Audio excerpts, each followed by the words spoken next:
So here we are, right on the edge of the new year, a time when tons of people decide to take that brave leap and start their withdrawal journey. I feel like the timing's no accident, right? Everyone wants that clean slate. Absolutely.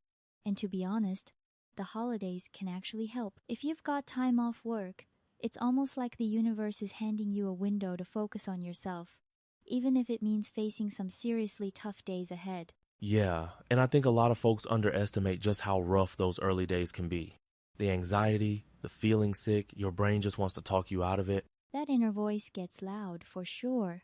It starts throwing out every excuse to make you give up. But it's also why planning ahead, even with something as simple as comfy clothes, can make a surprising difference. That makes me think most people probably don't realize how much just being physically comfortable matters.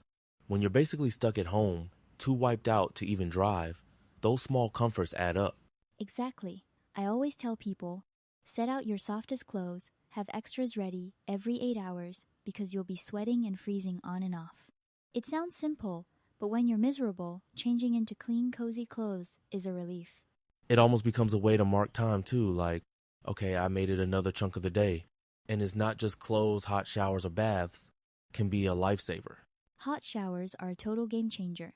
Some folks take a dozen a day.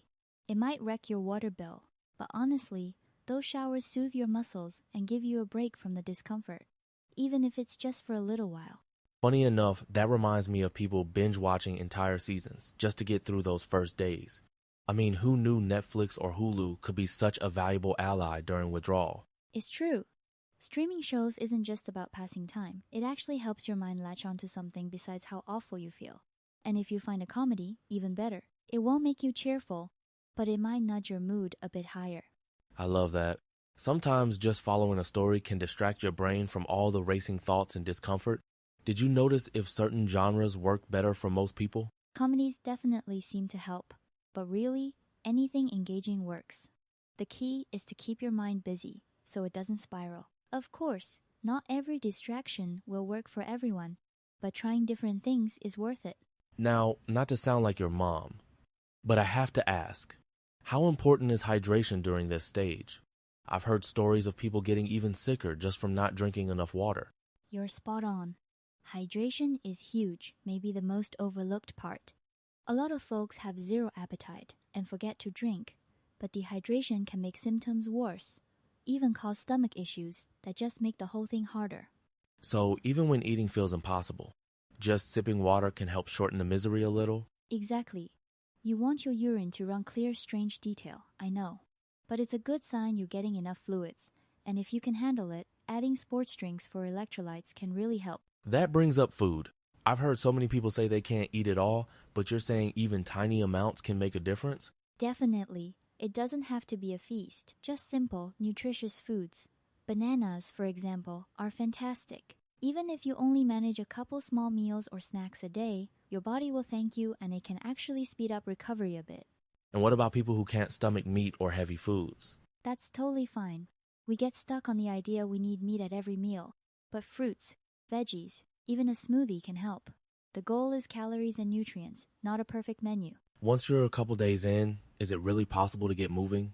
I imagine just walking around the block feels like running a marathon. It feels impossible at first, but honestly, even just shuffling outside or doing a lap around your home does wonders. Getting your blood moving is like telling your body, hey, we're still in this fight. Some people swear by sweating it out in a sauna or just walking on a treadmill. Do you think that makes a noticeable difference? Absolutely. Even if you're sweaty and freezing, a little movement can speed up the process, help flush toxins, and boost your mood.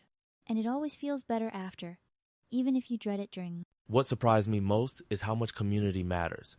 People seem to lean on each other for tips and encouragement, especially online.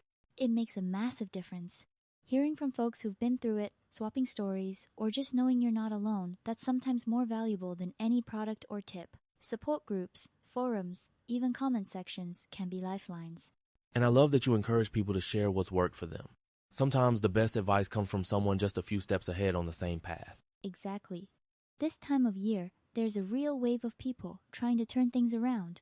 Sharing those little victories or even the struggles can inspire someone else to keep going. Plus, you never know who's listening and needs to hear it.